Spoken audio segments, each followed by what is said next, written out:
La aparición de la escritura estuvo vinculada a las necesidades de los primeros estados de controlar la producción, mantener la organización burocrática del Estado y cumplir algunas funciones de registro de acontecimientos o de preceptos o escrituras religiosas.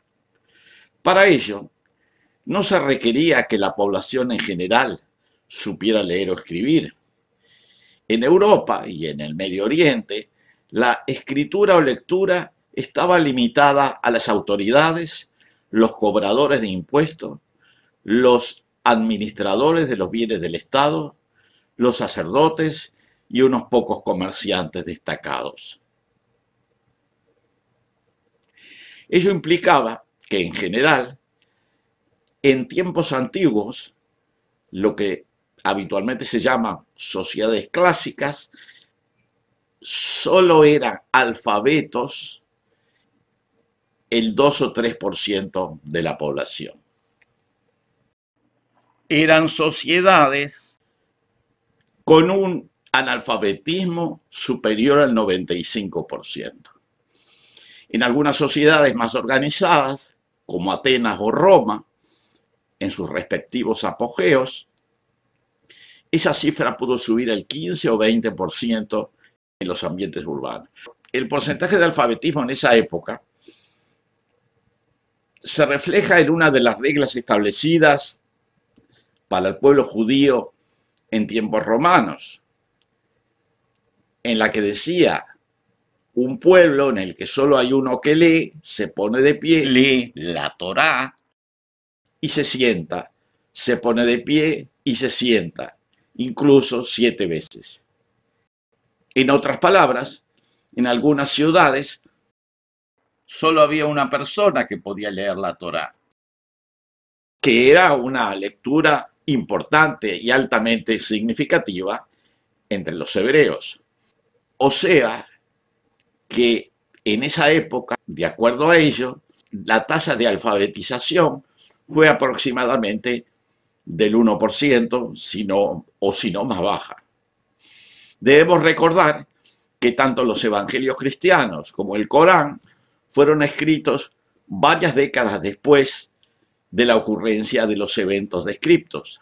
La Ilíada y la Odisea, supuestas obras de un autor legendario, Homero, fueron memorizadas a través de decenas de generaciones por varios siglos antes de ser escritas. Tanto en Palestina como en Arabia, como en la Grecia micénica, seguramente el analfabetismo fuera superior al 95%, tal vez el 98%.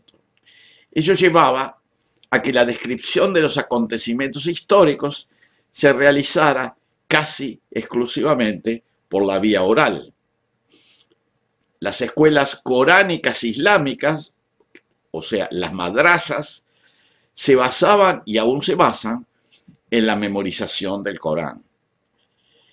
Esa situación perduró en Europa durante el período llamado medieval, donde el saber leer y escribir estaba reservado a sacerdotes, ciertos funcionarios y el sector más afluente de las respectivas élites.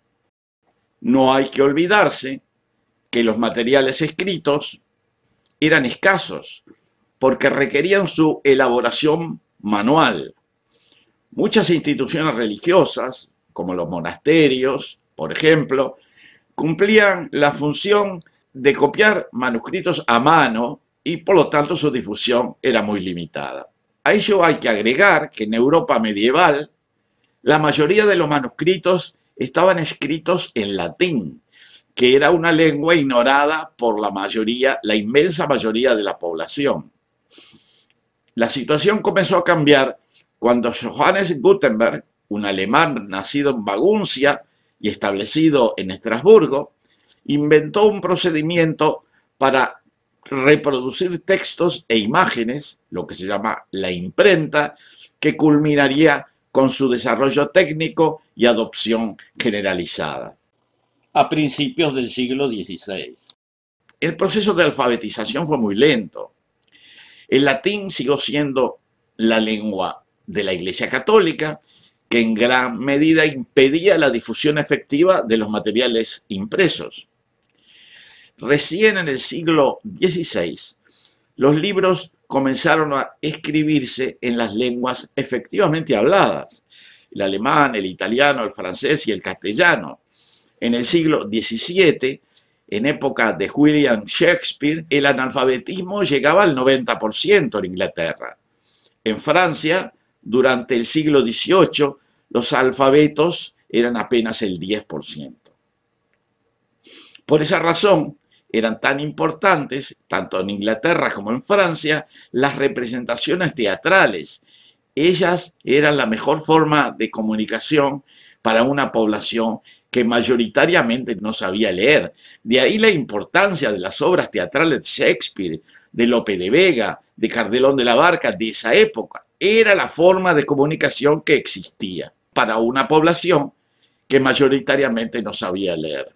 En todos estos periodos, el porcentaje de analfabetismo de las mujeres era aún mayor al de los varones, oscilando entre 95 y 98% en la mayoría de los casos. Esta situación comenzó a cambiar en el siglo XIX, cuando se instaló la sociedad industrial con una alta productividad en la impresión de manuscritos e imágenes. Se observó una progresión de la tasa de alfabetismo que comenzó en un 10 o 15% a principios del siglo en Europa y en ciudades de las colonias americanas, y culminó en un 30 a 50% al fin del siglo XIX. El siglo XX fue el periodo de la alfabetización a nivel global.